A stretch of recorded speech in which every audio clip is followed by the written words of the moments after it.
I want to welcome you wherever you are to this broadcast today on Truth Channel Network. My name is Kelechi Ambrose, and today I want to respond to Tucker Carlson, the American journalist who has played a very dicey game. I least expected Tucker Carlson to be like this. I have watched him several times analyze, including the discussions with Putin and so many other. I am a regular listener to Tucker Carlson, including the 9/11 issue and the details of the 9/11. But I'm surprised at Tucker Carlson for his stance on the genocidal actions of the Nigeria government in conjunction with the terrorists being sponsored to kill people, indigenous people, in that contraption called Nigeria. First of all, will Tucker Carlson tell me that he doesn't know that the British is sponsoring the detention of Mazi Nnamdi Kanu, who is fighting for freedom? Will he say he's not aware of that? And would he say also that he doesn't have any intel of any information about the killings happening in Nigeria until he had to bring a guest who would come to tell lies on his platform, and he absorbed it? And if you observe that interview with the guest, you will discover something. It was like it was prearranged, because it's like Tucker Carlson knew what the guest was to talk about, and the first thing he did was to praise and revere the guests. He told him, I know you are someone who is truthful. You have been in Nigeria. He said, you've been in Nigeria for how many years? He said, the guest said, since 1975. That means 50 years ago. And Tucker Carlson said, you are a truthful person. I know that you are going to give us a truthful account. So which means you are indirectly telling us that anything we hear from him, we should take it as truth. We should forget about anything we know about what we know in the first place. Before I go into details about your guests, I want to talk to you, Tucker Carlson. First, it is very unfortunate that you have not recovered from this imbalance in your reportage, because if you could do good in Russia, talk about the issue of Russia well, and analyze it and the interest of the West and the antagonisms against the Russians and other things about other information and other news and other things that you talk about.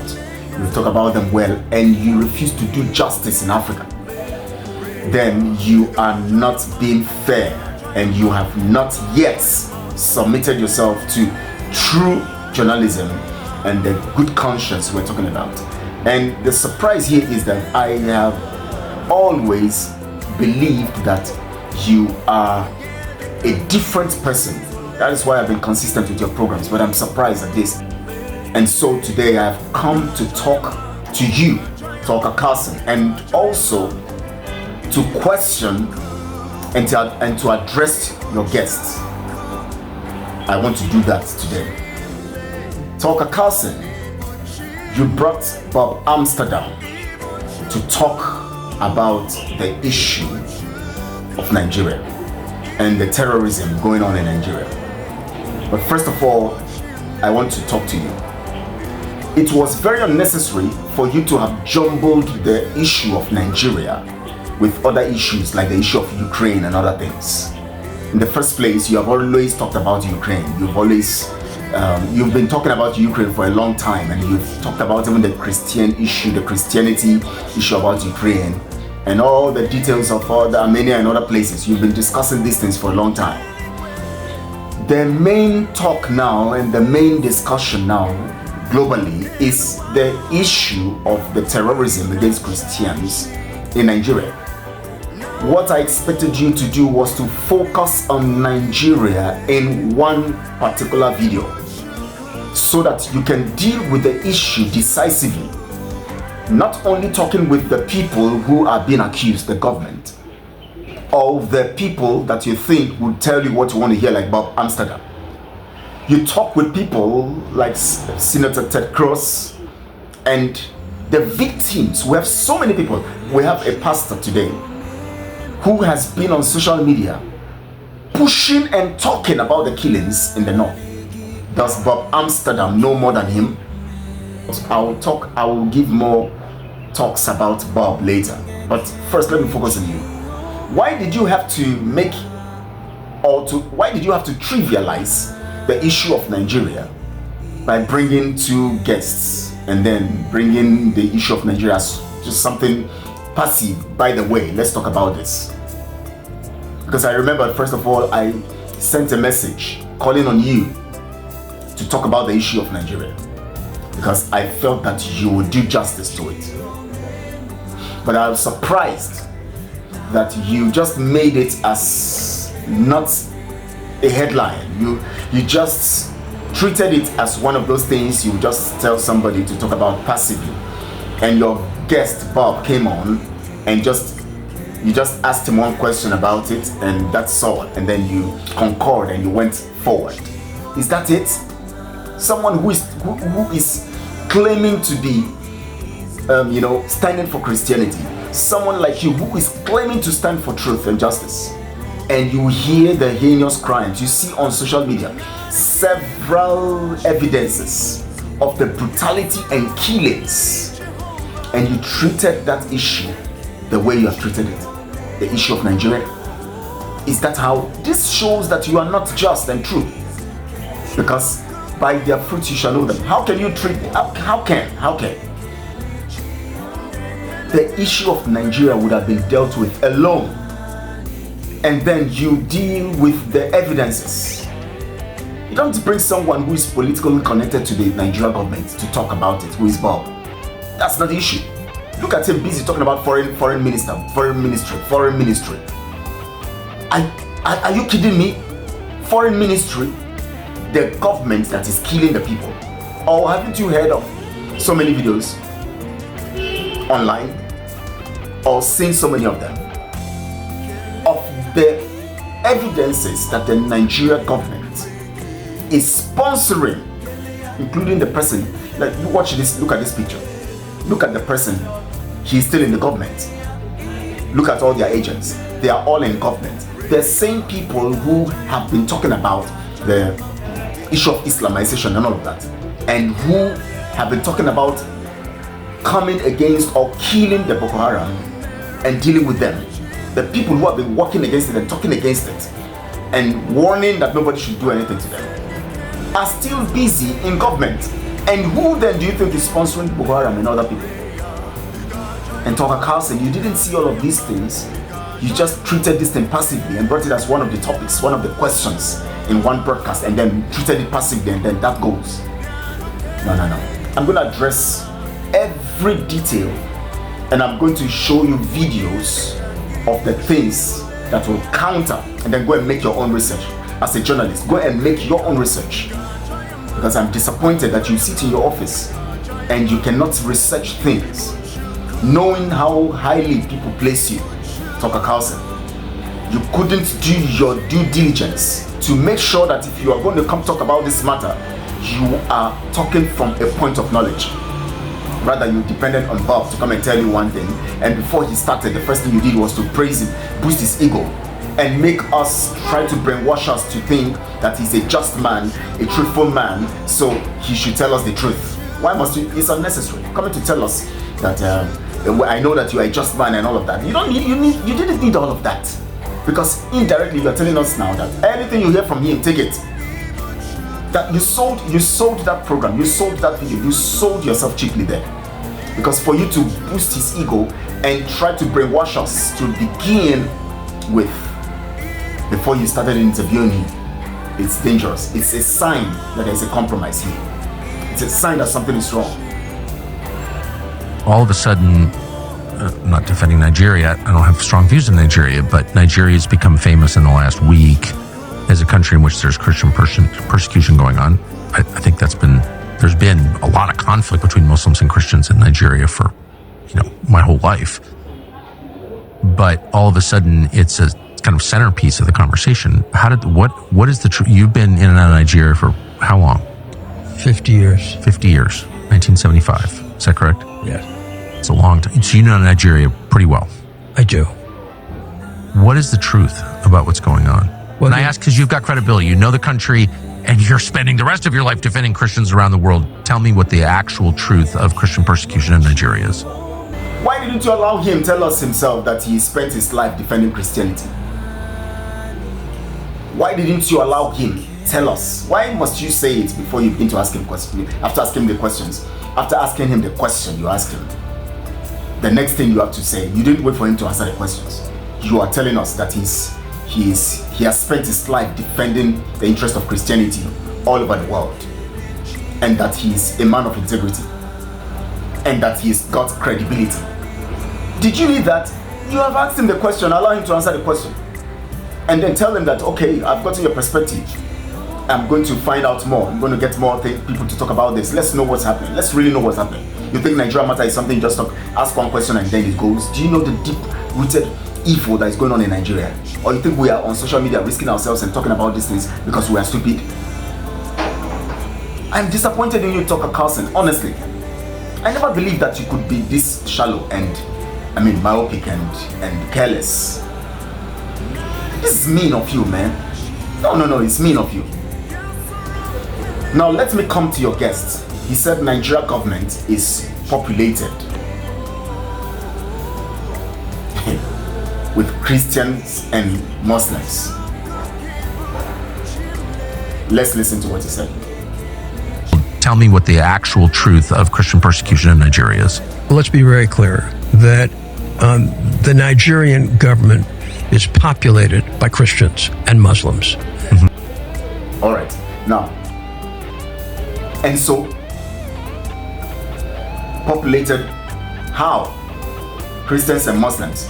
Does that mean that there is no genocide going on? So if I have, now, don't you know about the strategy of deception or manipulation? I know you must have read the book, the Law, 48 Laws of Power, and some other books talking about manipulation and deception. Haven't you heard in Islam something they call taqiyya? Or are you saying you don't know that politicians can come and tell you anything they'll tell you? Hitler came on and was saying so many things, but was doing some other things. You don't know about deception? So you're telling me because we have Muslims and Christians in the government, that means there is no... And do you know the heart of men? And for the fact that I claim to be a Christian doesn't mean that I'm actually a Christian in my doings and actions. So anybody who comes, oh, I'm a Christian, I'm in this government too, so there's no genocide, then you now believe that there's no genocide. Is that how you do your investigation? That they made a pronouncement and said that there is no genocide, and that's it. Oh, they are Christians too. There are Christians and Muslims in the government, so there is no genocide. Does it make sense to you? Why you guys behave like children and babies? When you want to lie, when you want to tell lies and manipulate things, that is, you just disgrace yourselves. Look at Bob saying that kind of thing. Mr. Bob, for God's sake, elderly man like that, saying that the government is populated with. His concentration was on the government. Everything he's talking about is government. How can you be looking for good evidences, credible evidences from the government instead of looking at the lives of the people? It's just like you going to ask Zelensky about Christianity in Ukraine, and you're coming to tell me that, oh, there's nothing like that in Ukraine because the government says, the Ministry of Foreign Affairs says, the Minister for Foreign Affairs says, or something like. You are telling us what the position of the government. Which government will give you the right position? Or you don't know about it? You've been here, Tucker Carlson, telling us about the 9/11, how the Bush administration was lying and the people in charge were lying. You were giving us so many analyses. Does that not tell you that for the fact that there's Muslims and Christians in the government, that does not really tell you that they're telling you the truth? That does not guarantee the truth from them. So you cannot say because there are Muslims and Christians in the government, that means there is no genocide. That is arrant nonsense. That is arrant nonsense. And I'm disappointed, as other people who are also disappointed. I have represented in his earlier life the National Security Advisor of Nigeria when he was a young man, and he's a lovely individual, and caring and universally respected in terms of religious issues. Devout Muslim, but universally respected. In my adopted family in Lagos, the Odesanya family sort of adopted me when I was a very, very young man, and living there. I sort of have a half brother there, Dapo Odesanya. That family is a totally integrated family, Muslim, Christian. Mr. Bob is saying that he has represented the National Security Advisor, the government, when he was a young man. And he was in Lagos, in the house of one family. The name, he named them. You can hear, you heard it in the video. And because of that, there is no genocide in Nigeria. Genocide against Christians. With all the evidences out there, because you live in a house of a Yoruba man and they call you a Euro Jew or Jew Euro, whatever, however you put it. Jewish Yoruba man. Now you now think that everything is okay because you are in the house of one man in Lagos. For God's sake, let me tell you something about Nigeria you don't know. You see, the Yorubas are different kinds of people. They have their cultural influence. Islam is like one of the things they adopted. So when you find an average Yoruba man's house or average Yoruba family, you have Christians and Muslims living together in peace. It is normal. And they accommodate one another. They see it as one of the religion, as one of the things they practice. They don't really allow it to affect their togetherness. So in a Yoruba family, you can see the mother, a father, the father, you know, I mean, the mother, a Christian, the father, a Muslim, or the mother, a Muslim, the father, a Christian. Some of the children taking Christianity and some of the children taking Islam. They live like that. That is their style. It does not tell you or determine or does not prove what is predominant in the territory called Nigeria. Nigeria has jumbled different cultures together that are not supposed to be together. Don't you know that? Carlson, don't you know that? Why can't you talk about that? Biafrans have been talking about freedom. You know what they have suffered since 1967 to 1970. And you know that the killings have been there even before time. As your guest said, Bob said, these tribal things have been there for a long time. Why did you bring Nigeria together? Why not talk about bringing the people and breaking the contraption so that the people will go and live their lives? Because you know that these things have been there for a long time. I'll get there. I'll talk about that. Now, the Yorubas are different kinds of people. The Igbos don't tolerate anything that goes against their culture, but they allow religious differences. You can believe in whatever you want to believe. That's how the Igbos are. The Yorubas are like that too. They believe in living with other people. The Yorubas, and they don't carry out, the Yorubas don't engage in terrorism, but they accept Islam as part of them. But when you come to the north, you have the Hausas. The Hausas are nice people too, and they were influenced and conquered. Now when they were conquered, they had no voice anymore. So the Fulanis who conquered them had already said, don't you know the story of Usman Danfodio? For God's sake, I give you an assignment, go and check it out. Dr. Carlson, read about Usman Danfodio and what he did in Gobert, that he turned to Sokoto Caliphate. Go and read about that information. Go and read about Usman Danfodio and what he told them to do and what they've been doing since then. Go and read about Amadou Bello, the interview he gave to BBC. Go and read about these people. Go and read. Usman Danfodio said, until they drop the Quran into the sea, that means conquer Lagos, conquer Biafra land. That is the program of the Fulanis. They came into the Hausa kingdom. Usman Danfodio's father came into the Hausa kingdom, manipulated until he died and his son took over, manipulated and deceived the Hausa nation. He was using the social psychological approach, at the same time religious, and was able to manipulate the people against the leaders, and then he gathered them, used them as armies. The same Hausas who were so nice people, accommodating. He knew their weaknesses. Social behavior is their weakness. They are too kind, so they accepted the Fulanis.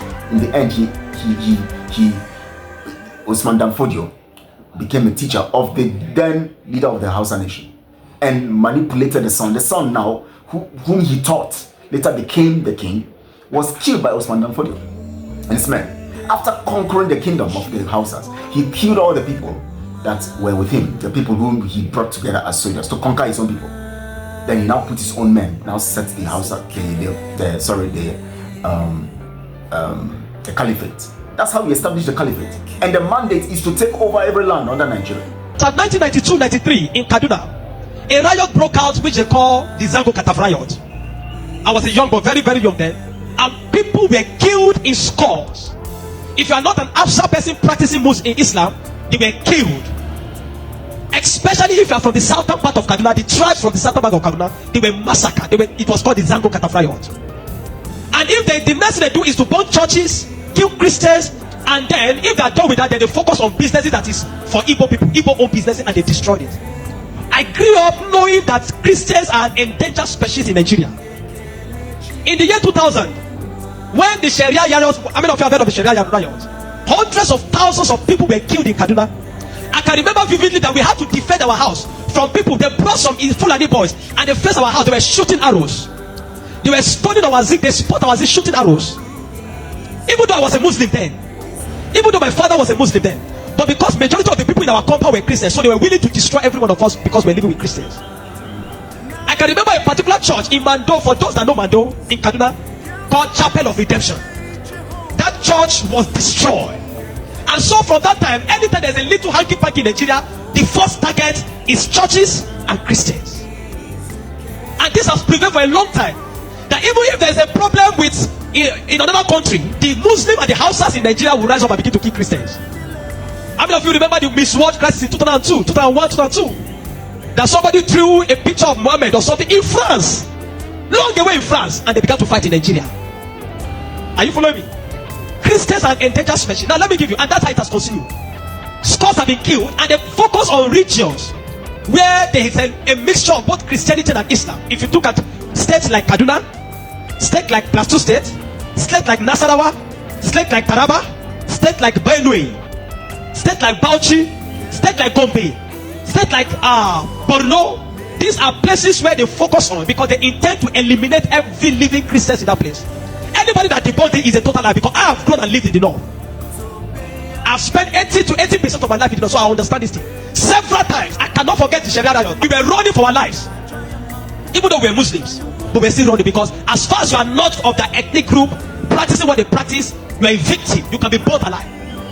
Many of us saw human beings that were burnt alive, like roasted like yam, and it has been going on for a long time. The genocide against the Christian faith. Are you with me?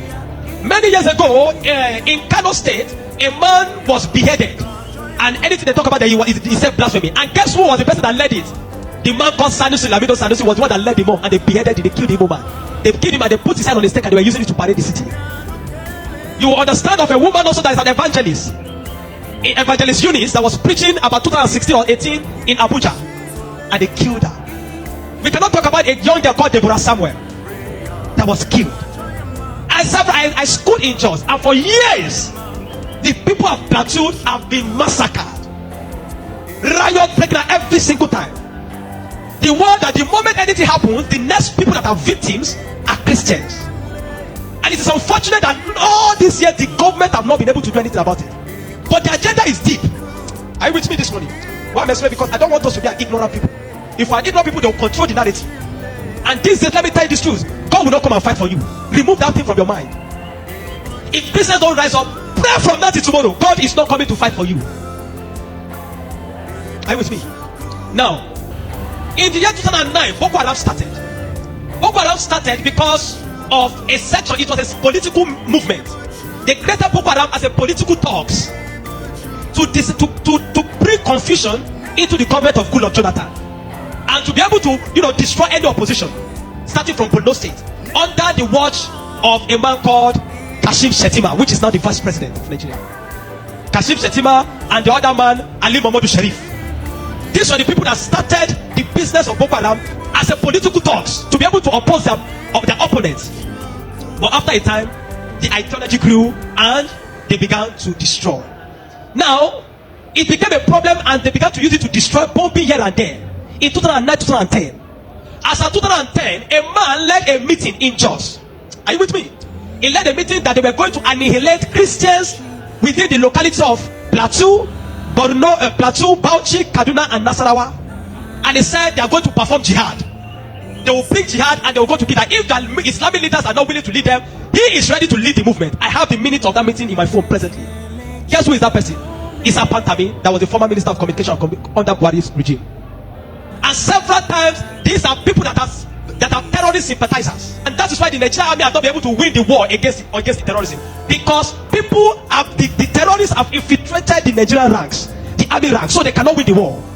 That said, Osama bin Laden was a better Muslim than he is. He was sad when Osama bin Laden was killed. And he has said it several times that Boko Haram should not be killed. He said they are their Muslim brothers.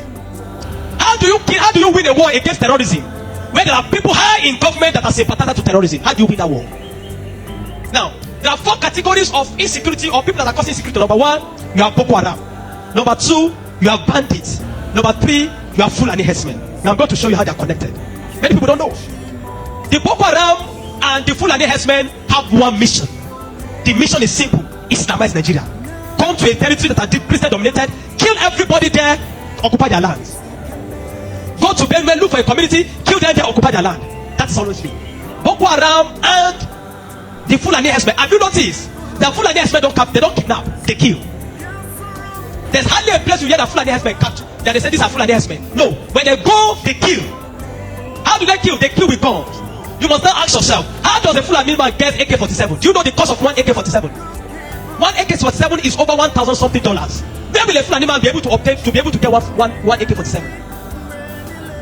Are you with me? And now, so you will know that there are people that are sponsoring this movement.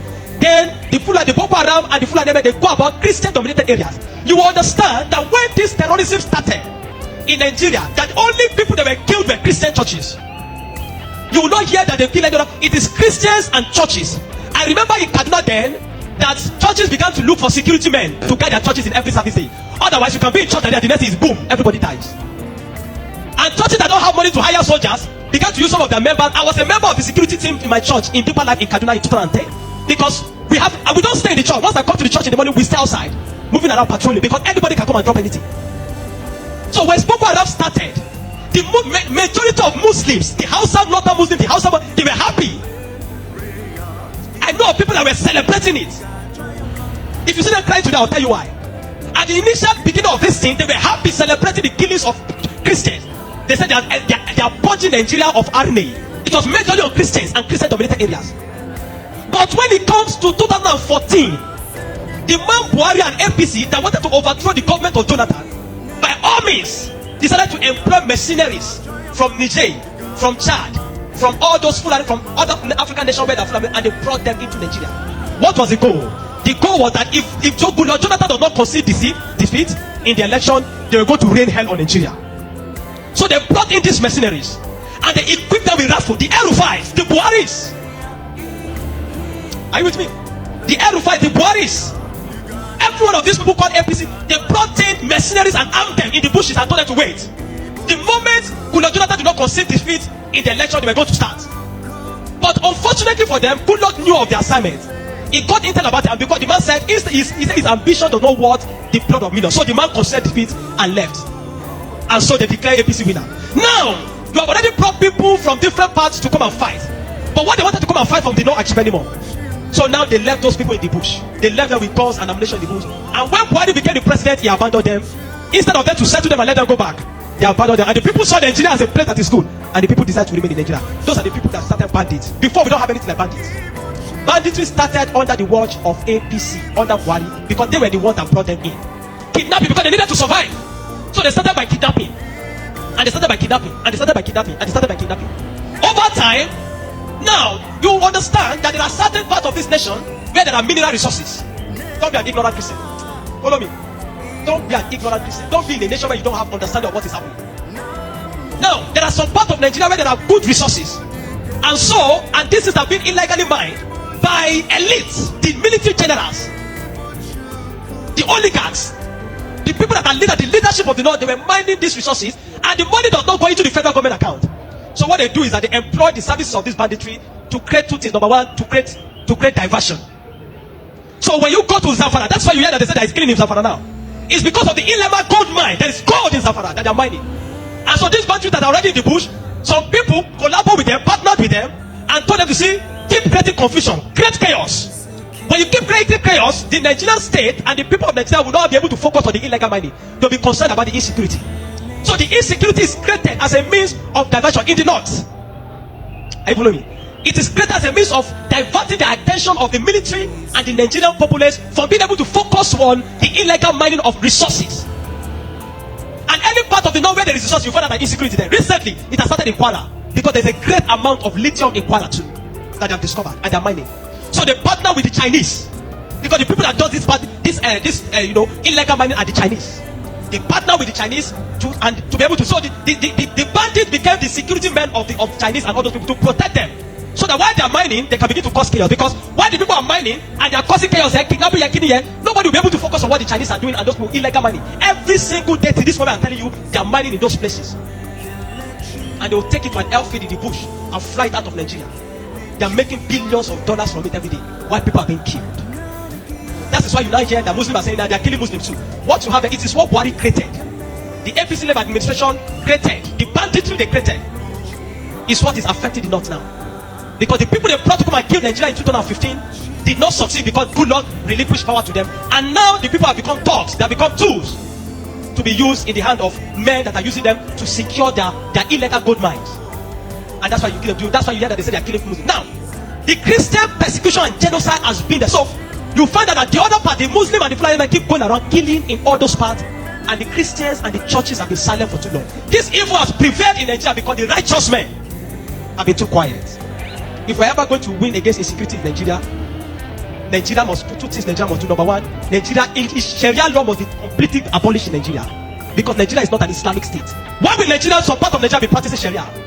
The law guiding them in constitutional law that believe that if somebody deserves to die because he speaks against his God. Can a houseman insult Jesus and I kill him for insulting Jesus? But somebody believe when you speak against Muhammad, you deserve to die. How do you live in a country with somebody that have that kind of mentality? The military have become complicit. They are compromised. Nigerian military cannot win this war. 20 years from today, I'm telling you, 20 years from today, this thing of insecurity will not end because there are people that are enjoying it, benefiting from it, and reaping from it. If Nigeria want to win this war, partner with America. Let them come and win it. I'm not sure I've seen that in Kano yesterday, some people were protesting that they don't want America to come. Because they believe what they have been told is that if America is coming to kill Muslims, and the man said he wants to come and kill terrorists, but they are protesting. Anybody that is negotiating, people like Ahmed Kumi, Sheikh Kumi should be locked away. A terrorist sympathizer is a terrorist.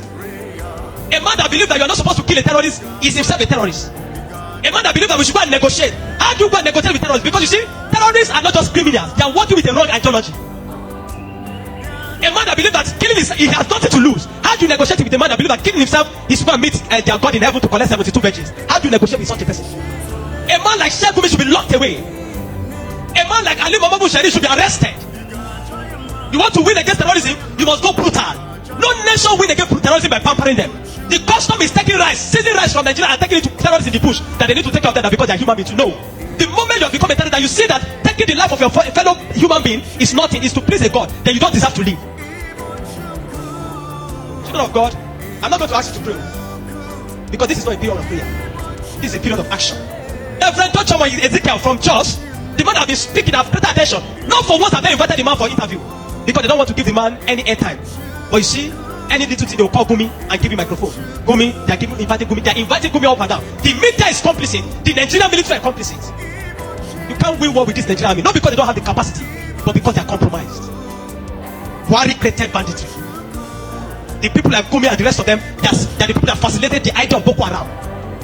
And today, some of them are your leaders in government. Some of them, most of them are moving free. Not one have been arrested. Kabiru Sokoto that bombed Yanyan in 2011. When they rearrested him, guess where they caught him? In the house of Shetima in Abuja. What is he doing in the house of Shetima if Shetima doesn't know him? But today, Shetima is your vice president. How do you win a war where terrorists are ruling you? Where terrorist sympathizers are moving around? This is not a period to say we are praying. No! This is a period of wisdom. This is a period of action. Churches in the south have no idea. They sit in their cousin churches with employ them. They don't know what it means to be in the north. They don't know what it means to be running for your life. That every Sunday in the church here in Kaduna, when they say let us pray, everybody's praying with one eye open. Because you don't know bomb might go up at any time in the church. The Nigerian church must rise up. There's an agenda. And if you read the minutes of that meeting in 2010 led by Isa Batami, you will not believe it. I have a recording of his messages. Where's Abdul? Where he said, why would they be killing their people? He said, why would they be killing his Muslim brothers, referring to Boko Haram as their Muslim brothers? How do you win with such a people in government? And that guy was a minister under Buhari for 8 years. Do you know what I'm telling you this morning? You are in Nigeria. If you are not aware of what is happening around you, in a short time, one day your calamity will just come. You will not know how. Are you with me? The banditry that is destroying them in the north was created by the people Buhari brought for mercenaries to destroy Nigeria in 2015 in case he did not win. Unfortunately, he won, and those people were left without fight, and they began to use the weapons they have been provided for. These guys have sophisticated weapons. They move logistics, move money in dollars. Where do you think they're getting it from? You think it's from the sale of cow? No. The Bible says, watch and pray. We have been praying. This is the time to do what? To watch. So the reason that they are going to do everything to conquer and kill Christians and kill other tribes in the contraption of Nigeria is because they have to keep Nigeria together so that it will be easy for them to carry that out. It will be very easy for them to achieve, because if Nigeria is not together, they will not achieve. Because when every other nation go apart, the Yoruba nation goes, the Biafra nation goes, everybody, they will not be able to penetrate. So they need that name Nigeria to keep everybody together. Then they will be conquering one after the other. Common sense.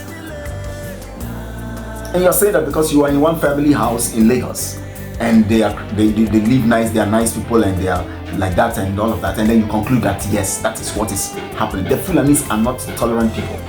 Go and read about the Fulanis. These are people who are, it's a tribe that have been causing mayhem. Look at what they've been doing. You talk about the Tuaregs, yes? It's the same thing we're talking about.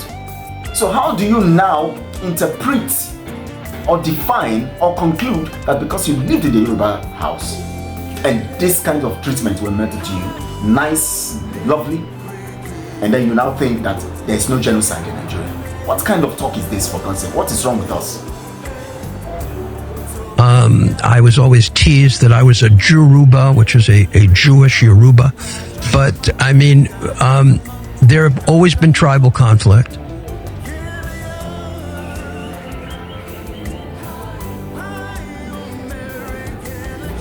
You said that there has always been tribal conflict. Have you asked yourself what is the cause of it?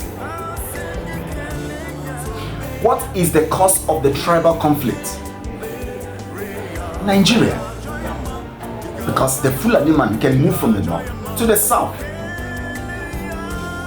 Because he cannot be stopped. Because within Nigeria, you can't stop anybody from moving from the north to the south. What is the cause of the conflict? The Fulanis want to take over people's territories. They are not indigenous to the contraption, to that Nigeria area, the Hausa kingdom, the Yoruba kingdom, and the Biafra kingdom. They are not indigenous. They want to take over. They have been killing, they have displaced people in Benue. Communities, over 20-something communities in Benue State have been displaced. They are in IDP camps. The Fulanis have taken over their lands. Or you don't know about that? You don't know that Benue, there are more Christians? Plateau State, there are more of Christians? The states were Christians. Now let me ask you a question. Okay, I'll ask you that question when I get to another point you made. I'll ask you that question. I spoke to the foreign minister before I came here because I wanted to get clarity on the government's position. Now, you said you spoke with the foreign ministry before you came for this interview. My God. You spoke with the foreign ministry. You are coming for an interview. That means you already know what you are going to be asked. And you have already planned that you need to bring the perspective of the Nigeria government. Indirectly, the people you are answerable to are the people of the government. Indirectly, you are telling us that the reason why you are coming to say what you are saying is because you have to speak for the government. Indirectly, you are compromised. You are telling us that you are compromised. So you didn't go to speak with victims or find out from victims. You came to speak the perspective of a government. It's like going to Zelensky to speak. You want to talk about the Christians in Ukraine, and you go to Zelensky or his ministers to speak, to talk to them, discuss with them, and then you come for an interview. And then you tell us you just spoke with Zelensky's foreign minister now, and this is the idea, and there's nothing like genocide. Does it make sense?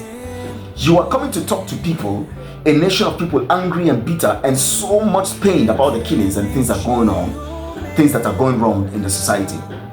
And you're coming to tell us that you spoke with the foreign minister before coming for the interview. My God. My God. So that it means that what you are telling us is that what you have come to tell us in this interview is what the government position is about. You are coming to give to us the government position on the matter. You are coming to tell us a lie that the government has conveyed. And so you call the foreign minister before coming for an interview as important and crucial as this. You're already prepared by the foreign minister, who have been saying so many lies with their government or his government, on this issue. You are coming to give us a perspective of the people lying to the world.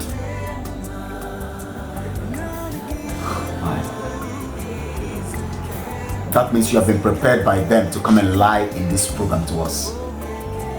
That was why Dr. Carlson began first to tell us. He began with, you are a credible person. You have worked all your life to protect the interest of Christians. So now you have spoken with the foreign minister. So Nigerians or those Biafrans or the people of truth all over the world should now come and listen and take your position as the correct one, because you are credible and because you have been working for Christians all over the world. So whatever you are going to say now is the truth.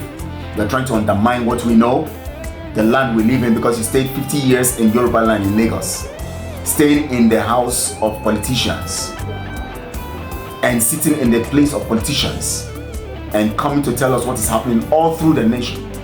All through the contraption, because it's not a nation. Nigeria is not a nation. We all know what a nation is. You sit down in Lagos and you are telling us what is happening in Kafanchan. And telling us because the person you are with in the house is credible, is fine, is good, is a nice person, they are good people, they live together peacefully, Muslims and Christians. That means in the north, everything is fine. That means all over the middle belt, everything is fine. That means everything is fine everywhere. What are we jokers? Are we joking, for God's sake? What are we doing? In this world, for God's sake, I don't understand. Is it that we can't find truthful people that would not really, the people you expect to be truthful suddenly will just disappoint you? I'm so disappointed, honestly. I'm talking, I don't normally talk like this, but I don't understand. Absolutely, let's be clear, President Tinubu's wife is a Christian pastor. Now you're coming to tell us that Tinubu's wife is a Christian. How does that mean there is no genocide or killing of Christians? So if I marry a Muslim, I will now justify genocide because I married a Muslim? So how does Tinubu's wife become the yardstick to measure or to determine if there is genocide or not? Okay, Tinubu's wife is a Christian, right? Have you listened to her talking against the Biafrans and the Igbos before? Have you listened to what she said about Igbos in Lagos? Let me play the video to you so that you listen. Gbogbo yìí a máa lọ gbé gbogbo àwọn òrìṣà Èkó wọ́n bẹ̀rẹ̀ sí ilé àwọn Ìgbò lọ́wọ́ wọ́n lè ní ọjà tí máa ń rìn Ìgbò tó bá lè ṣe bẹ́ẹ̀ yóò bá ká jogún ẹ̀ a máa jogún yìí ni a máa jogún gbogbo Ìgbò tó wá dé wọ́n lọ ṣe máa ṣe ogún wa lẹ́ máa jẹ a máa ṣe a máa jogún yìí ni lágbára jẹ́ ìgbé ẹ̀jẹ̀ bá ṣe nífẹ̀ẹ́ yìí tó ẹ̀bà ara jẹ́ àwọn kan bínú ọmọ wa sísáàbì tí wà lọ bímọ fún Ìgbò ṣé kí lọ kò bí èdè wa òbí èdè lẹ́ẹ̀ ti gbà bọ̀dé olóyè òbí èdè lẹ́ẹ̀ ti gbà bọ̀dé ó fi lọ mú kámẹ́rà wa lọ. This is Tinubu's wife talking about Igbos in Lagos. She's even telling you they're going to invoke their gods. She's a Christian, right? But she's invoking their gods They are invoking their gods as a Christian. She's not saying she's going to pray to Christ. She said she's going to invoke their gods. She's a Christian. You don't know what deception is. We live in a world where deception is the master project for any kind of plan, especially when it has to do with public service. Even Jesus himself said it, that if the days are not shortened, the elect might be deceived. Because you know why? Deception will be the order of the day, and that is what's happening. So somebody comes to say, because I'm a Christian, then that is it. You believe their story. So because Tinubu's wife is a Christian, a so-called professed Christian, religiously anyways, because we know it's just a religion, Christian, Muslim, it's just religion, it's religion. It has nothing to do with lifestyle or truth, it's just religion. So now that means you are telling us there's no genocide. What is going on? Why do we talk like people who, it's not talking like an intellectual. Because no intellectual person will reason this way. And especially when people want to lie, when people want to go against the truth, they actually behave childish. They say things that make no sense. That's what I've come to discover. So the Fulani headsmen will say, oh, Tinubu's wife is a Christian, so we are not killing Christians. Haven't you heard confession of the Fulanis saying it themselves, the killers, saying it, we are coming for you Christians? Haven't you heard? Go and check videos. I can play all videos here. Check the evidences that Ted Cross and other people have. You think they came online to talk about all these things because they just want to talk? They have credible evidences. We have given them evidences. Hard evidences. They have them. Look at the evidences. There's some things I will not show you. There's some videos I will not show you here because they are so brutal. They're so brutal that if I bring them online, I might even be blocked. The Fulanis themselves say it, that they are coming for the Christians. They have come for the Christians. So they go to consult President Tinubu's wife before they do anything. This is not targeted at Christians. And now here you are saying that it is not targeted at Christians. You are in Lagos. You sat in Lagos in somebody's house and you are talking about what the Fulanis are doing. Are you a learner?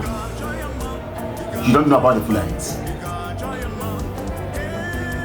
You say it's not targeted as Christians. Now let's look at it. The terrorists are Muslims, right? They didn't say they are Christians. They say they are Muslims. And when they say Boko Haram, you know what they mean. They are talking about Western education, forbidden. When they talk about Western education, you know what they mean. That means studying things that have to do with, that does not align with Islam. It's not about school, going to school, no. It's about things that that does not have to do with Islam. That means anything that is outside Islam is not allowed. That's what they're trying to tell you. Western education is forbidden. That's what it means. Anything that does not align with Islam is forbidden. Christianity does not align with Islam. It's forbidden. Any other religion or any other thing does not align with Islam. It's forbidden. That's the idea. Now, they go to places, states dominated by Christians and other religion aside Islam. They are Muslims, and they have said it several times that they are coming as they want to,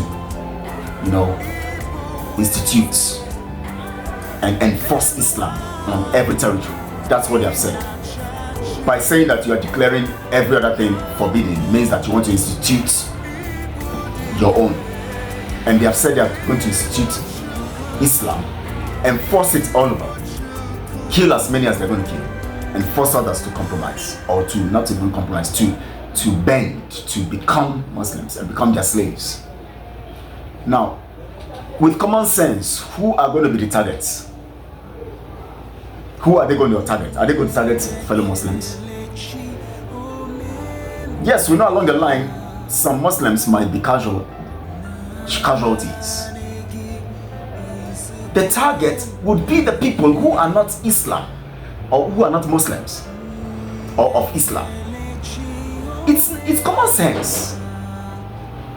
So if you say the target is not Christianity, then what is the target? Because the issue here is, Western education or anything that does not align with Islam is forbidden. So the target is anything that has no alignment with Islam. Common sense. So who will be the target? Is it the Sultan of Sokoto that will be the target? The target will be the Christians and other tribes. So when we say Christians, we're talking about including other people of other religions who are not of Islam. And the target will be them. And when you come to a place dominated by people who are majorly Christians, who are going to be the most casualties? Who are going to be the most casualties, for God's sake? Over 20 something communities in Benue State, a Christian state. People butchered and killed, and some of them have left the community to IDP camps. Terrorists are now in the communities. There are probably an equal or more number of Muslim deaths. And you're coming to tell me that more Muslims, or equal or almost more Muslims were killed. It's mad. I don't know. If at this age you are working for the devil in this manner, it's shocking to me. You cannot say the truth. That means when you are younger, truth is far from you. Truth was far from you. You are telling me that in a place where the target is to eliminate Christianity and eradicate anything that it does not align with Islam, that the people who will be the target are more of Muslims than Christians? I'm still wondering how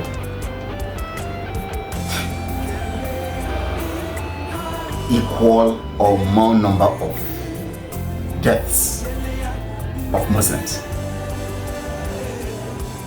The Muslims might have died more than the Christians. At this age, Mr. Bob is saying this kind of thing. And at his level of, or his claim of knowledge and experience, he's saying this kind of thing in a place where the target is to eliminate anything that does not contest with Islam. And you say that the targets are more Muslims than Christians. May God judge you all. May God judge you all. Believe it or not, you can blame some of this on the French. Now look at, you want to now bring in sentiments. The French are behind this. Is that the issue here? The issue here is that genocide is being committed against Christians. Is genocide being committed against Christians? That's the question. Now you're coming in with sentiments. We blame the French. Who is talking about who we are blaming? We know the people behind this. That's not the issue. We already know those sponsoring these terrorists. The French, the Chinese, the European Union. We know all of these. You didn't even talk about the European Union. You're talking about the French only. You didn't talk about the British. That is the main that has kept. You said you have given people independence, yet you refuse to take away the name from them. That is a tag on them. When you get somebody as a slave and you name, the first thing you do is to name them, give them a slavery name or a slave name. When you say you want to free them, you allow them choose the next name they're going to take. Is that not how it is done? You allow them go and choose another name. Why are you still imposing the name Nigeria on them and making sure that as you brought them together based on that arrangement of slavery, you refuse to allow them separate and go their ways and plan their lives, and you're claiming you are freedom? You're claiming that now they are independent. Shouldn't that be your concern? Now, who is spearheading this? It is the British. Shouldn't that be your concern? You're talking about now, you're bringing in sentiment. We're talking about people being killed. You're talking about those sponsoring them. Yes, the people sponsoring them, it's important to look at it, but look at it holistically. The people sponsoring them, it's not just the French sponsoring the Tuaregs and all that. The British, the Chinese, killing in the north, going to mine, taking lithium and other uranium and other things. Look at it holistically. So don't take us away from the subject. The subject here is, who are those being killed? Christians. That's it. First, then we now ask, who are those killing them? The Muslims. Who sponsor the Muslims?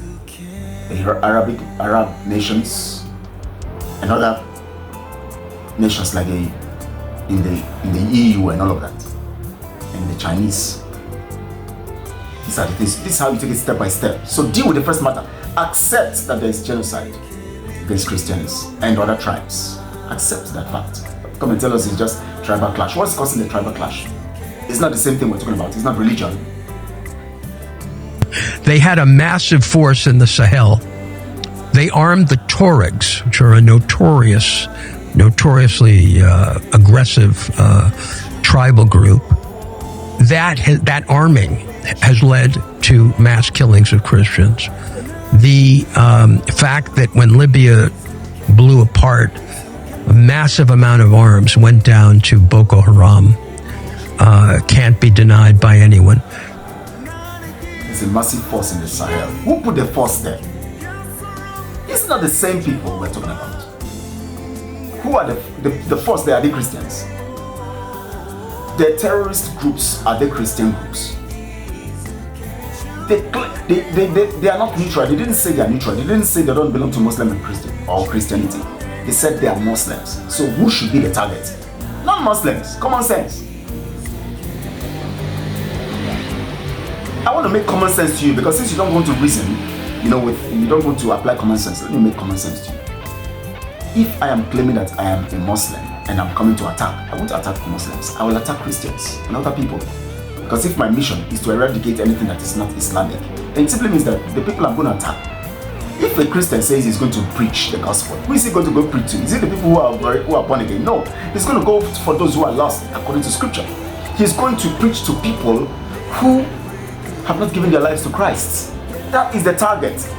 Sometimes you might meet people who have already given their lives to Christ and you still want to invite them to your church or your ministry. But the main target is, or are the people who have not given their lives to Christ. The same way the Islamic terrorists, which the jihad is their own evangelism, when they go out there, the target is non-Muslims. Along the line, some Muslims might be casualties along the line, and that's always few. Majority would be those who are not Muslims. Sorry, that's what it is. Majority will be those who are not Muslims. The Christians, basically, because they are in majority. And I'm not, I don't work for Nigeria. I'm not going to go on and on. The foreign minister is a close friend who I respect deeply. You say you don't work for the Nigerian government. So why are you calling the foreign ministry on an interview like this? You're calling the foreign ministry. You don't work for the government. So why are you calling the foreign ministry before an interview? You're trying to make them understand, say, I'm going for this interview. So please, what do I say? Tell them. What do I talk? What do I talk about? That's it. You go to the foreign ministry to know their heart and to tell them, I want to go and discuss this matter. So what do I talk about? And then they now give you a script of what you have to talk about. The Nigerian government is willing to protect both Christians and Muslims. You came to say the same, regurgitate their slogan. That's what you have come to do. That's what you come to do. The Nigerian government wants to protect the populace, but does not have the resources. You are talking to people who are criminals, who have been stealing the resources, and now you are coming to tell us that they don't have the resources, that they want to protect the people. So the United States should support. They are stealing the resources. You are telling the United States to support, to keep giving them money. They continue to steal and they continue to commit the killings, and leave them to solve their issue. Just give them money. That's what you're coming. The same narrative of the Nigerian government is what you are vomiting here, and you're telling us you're not working for them. How can your words be the same with the Nigerian government? The people who are being accused and the victims, you are not talking to them. Why didn't you come here, come in with the voice of the victims, bring some victims, 2, 3, 4, and play their voice here and say, I have tried to go deeper into these things. The Nigerian government is telling me this, but when I listen to the victims, the stuff seems to be very serious. I want to go further to make more further investigation and find out more about this whole thing. This thing is like beyond what I ever imagined. That's what a reasonable person would do. You come here to tell us, I talked with the foreign ministry, I just spoke with them, before coming here, and then they want to protect the interest of the populace, they want to protect everybody, and so Nigeria, we should understand, we shouldn't make more enemies. What enemies are you talking about? You're talking about doing the right thing and you're talking about making enemies. How does saying the truth become making enemies for Washington? So this is unlike Ukraine, which is destroying its church, or Armenia, which is destroying its church. Here you have a government that wants to protect its populace, doesn't have the resources. Nobody's going to deny Nigeria's been racked by corruption all the years I've known it. But they want a new deal, a new relationship with Washington, and in part to assist them in protecting Christians. Nigeria government wants Washington to assist in protecting their citizens. Did you ask that foreign ministry or that foreign minister? The monies, just billions of dollars that are being stolen from the mines in the north, billions of dollars stolen from crude oil, and the money is being stolen every time, every day from the Nigeria coffers. Did you ask him, what are you people doing with that money? Why should we be asking Washington to come and fund you when you are stealing the one you have? Why would you be funding people who are stealing the monies that belong to the people, other people? Someone or some group of people are stealing the monies that belong to people or belong to everybody, and you are still giving them more money. Then what is your mission? What is your plan? What is your intention? What is your intention? Because if you know that I'm a thief and I'm stealing other people's resources, and rather than you doing something that will help the people so that their resources will not be stolen, you are giving the person who is stealing their resources. What's your mission? What's your motive? That means it's not right. There's something wrong somewhere. That's what it is. As simple as that. There's something wrong somewhere. So when I read some of what I've been reading, I'm never going to say that Ted Cruz isn't a brilliant man. But I'm going to say I might have a little more time in Nigeria than he does. And I would welcome him to speak to the foreign minister or others. This is funny. You are saying you have had more time in Nigeria than Ted Cruz or Ted Cruz. You have had more time. Oh, you had more time in Nigeria dining and whining with politicians, and you think you have information about Nigeria, and you think that you have more information than Ted Cruz, who is getting information from the victims and from those who have gone to the camp of the victims, people like Mike Arnold, and others who have gone to the camp of the victims, people who are in the midst of the victims getting information. You sit down in Lagos, whining and dining, and coming to telling Ted Cruz to talk to the foreign minister. The same Nigerian narrative, the same thing all the Nigerian politicians are saying is what you are saying. Then how does that not reveal to us that you are working for them? Because that's what they are saying. And let them talk to us, and we know what is happening. And there's no genocide in Nigeria. The government want to engage them. And now you're coming to say that Ted Cruz should go and talk. So you should ignore the voice of the victims. You are telling Ted Cruz, don't mind those victims. Go and talk to the minister. Let's go and make deals. That's where the deal is. Talk to the minister, you get your share, and then life goes on. That's what you're saying. That's what you are saying, for God's sake. That's what you are saying. The voice of the victims doesn't matter. Go and talk with the minister. What wicked souls that you guys are. Because one thing America doesn't need are more enemies. Africa is the future. I have said it time and time again. If Africa is the future, is this how you want to deal with the future? To introduce lies into the future, to bring in corruption into the future, to bring in this lifestyle from the past into the future, this lifestyle of play pranks and politics. You know, when they say play politics is supposed to be something nice, but it now means negativity. You want to bring the evil of the past into the future. If Africa is the future, why are you introducing lies into this future? If Africa is the future, you will talk about Mazen Namdekan, who is in detention. If Africa is the future, Carlson will invite people and those who are bereaved in the camp of the people in the IDP, or the PIDP people in the IDP camps. You know, you talk to those who are suffering, who are feeling the heat, who are feeling the pain, who are going through the troubles. If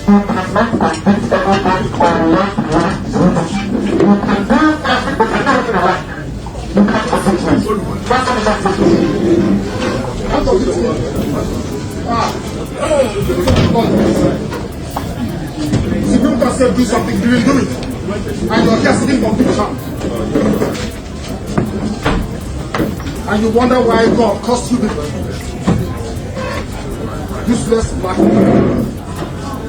You don't know what justice means. You have no idea what justice means. You don't know what justice means. Useless black African people. You don't know the meaning of justice. Your constitution says you cannot try anybody unless the law is written.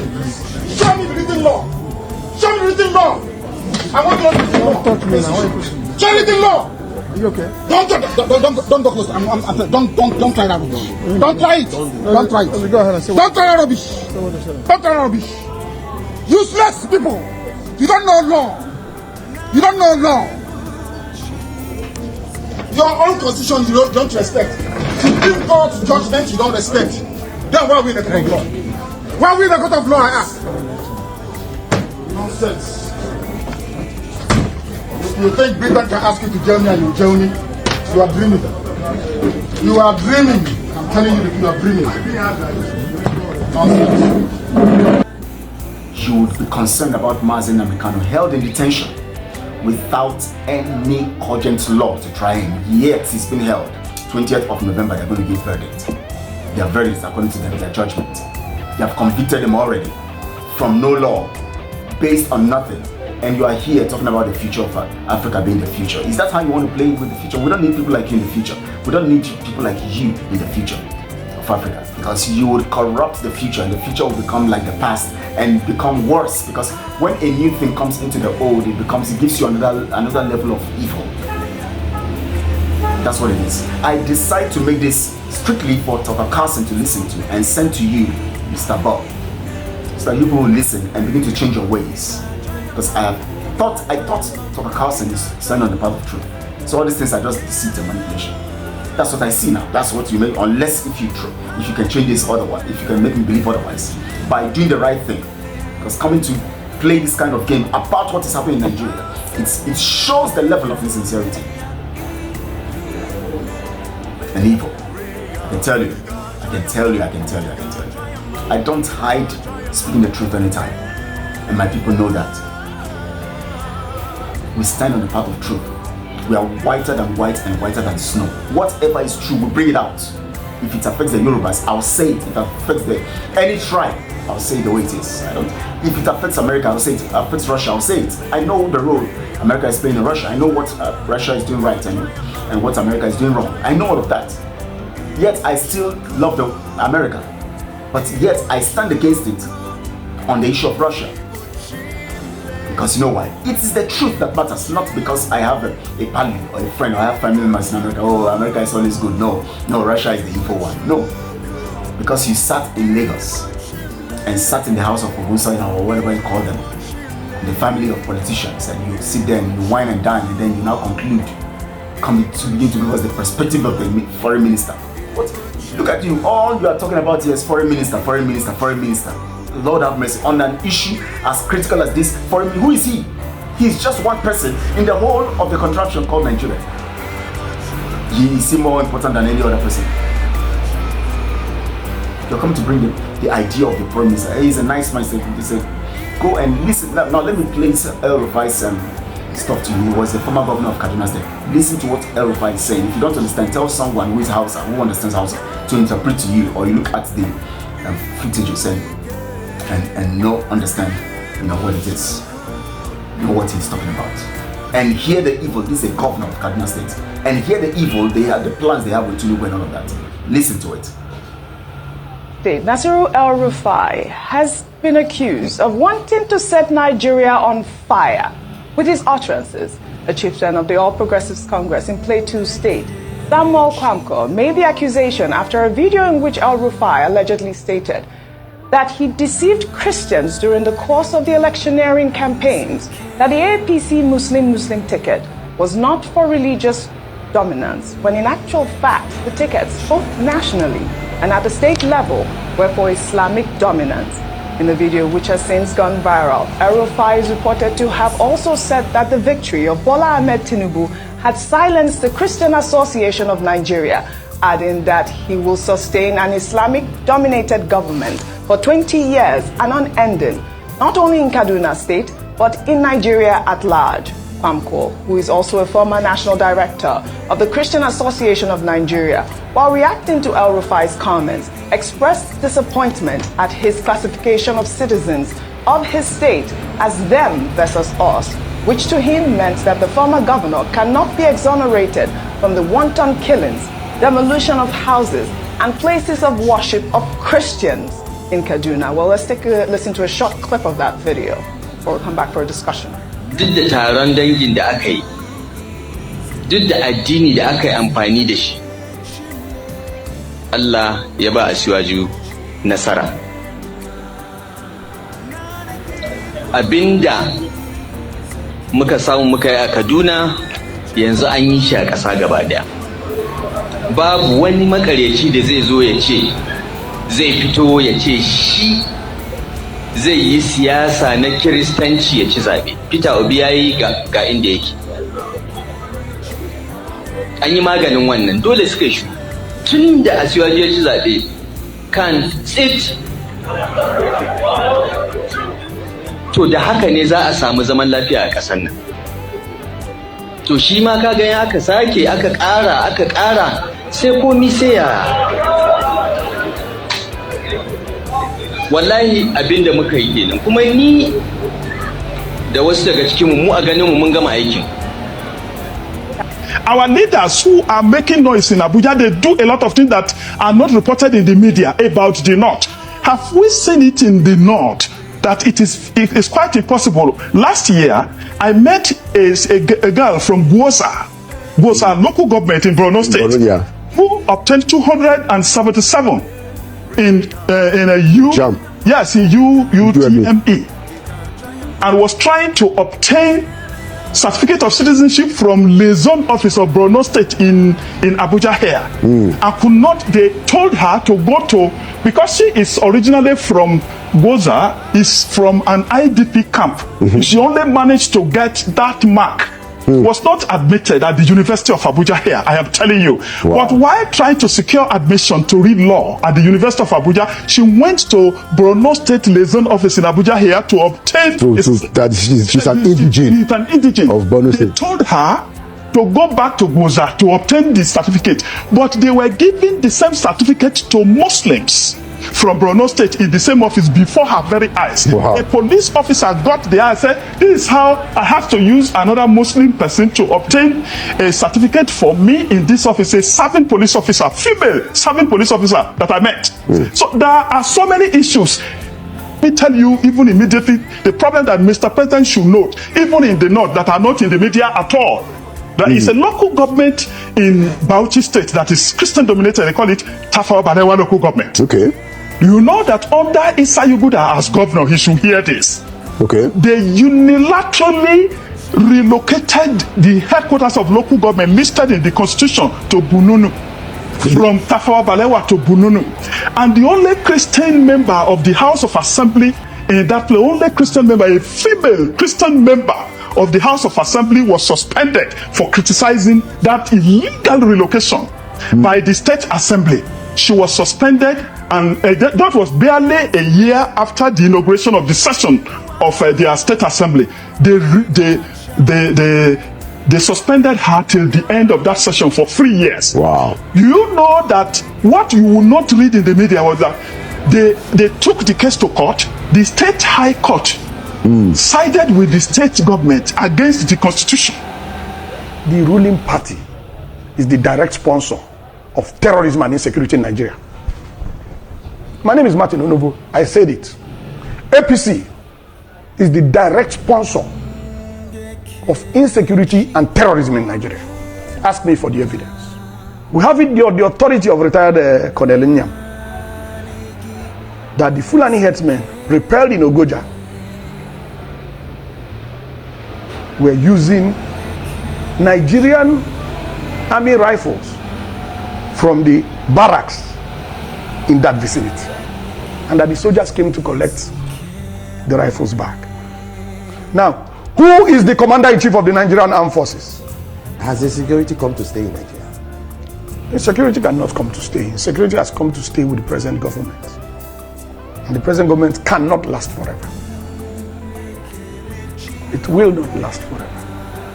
So insecurity has not come to stay, unless you're talking about come to stay in the short term. Once you have a good government, these things will stop.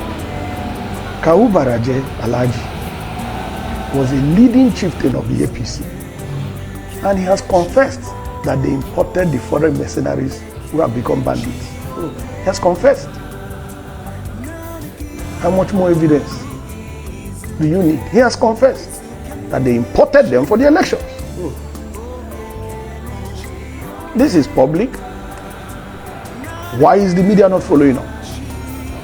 Why are we not asking for accountability? So it seems very clear to me and to so many others. If you're in the public space, you hear people talking and pointing fingers. The ruling party is the direct sponsor of terrorism and insecurity in Nigeria. My name is Martin Onovo. I said it. APC is the direct sponsor of insecurity and terrorism in Nigeria. Ask me for the evidence. Good. I just gave you confession of Kawu Baraje. That's number one. Number two, Miyetti Allah made a public statement that if you want peace in your state, don't call any meeting. Provide land for Fulanis in your state. Public statement. Miyetti Allah. Miyetti Allah is a collaborator with the ruling party. We had a report that the ruling party funded Miyetti Allah to the tune of 100 billion. I wasn't there when the payment was made, but that's in the public domain. We had an official report that the government of Nigeria was going to establish a radio station in collaboration with Miyetti Allah, where Fufude, the Fulani tribal dialect, will be the language of communication. Now, interestingly, you ask me for facts. We have it on the authority of the Ondo State government that the PRO of Miyetti Allah in Ondo State led the criminal suspect gang that killed Papa Sharanti's daughter. That is on the authority of the Ondo State government. And they have been arrested. And the leader of the gang is the PRO of Miyetti Allah in Ondo State. We have it on the authority of the Nigerian police that a headsman was arrested with a military rifle in Plateau State. I have the number of the rifle. I can send it to you by SMS. I just need to check my records. I have the rifle number. We have it on the authority of retired Colonel Nyam that the Fulani headsmen repelled in Ogoja were using Nigerian army rifles from the barracks in that vicinity, and that the soldiers came to collect the rifles back. Now, who is the commander-in-chief of the Nigerian Armed Forces? Who should be responsible for the activities of these armed forces? We have it on the authority of General Danjuma. Danjuma has commanded these forces. We have it on the authority of General Danjuma that the armed forces are conniving with the bandits that are killing citizens. How much more evidence do you want? How much more evidence? We have hard physical evidence. We have testimonies from relevant authorities. How much more evidence do you want? I think I have to stop here for now. Please, let's share this video on all platforms. Let people hear this and send it to more or other people who are denying the genocidal actions of Nigeria against the people. Let's spread this gospel so that we can help these people think. People who have decided to follow the lies. We want to change, we want to help them to think and want to do the right thing. Nobody's our enemy. So Carlson, you're not our enemy. Of Amsterdam, you're not our enemy. But we stand against your lies and we stand against your evils. You must change your ways and let's mend with fences and become and become people who are standing on the path of truth and shining the light so that people can see things, no matter who is involved, whether Africa or America or whatever, no matter who is involved, we stand on the path of truth, and this is what it should be and how it should be, no matter who else is called. Thank you so much, everyone. I appreciate you guys. Please share, like, subscribe if you're not subscribed, and let's move on. Thank you so much, everyone. Appreciate you all. God bless you very good.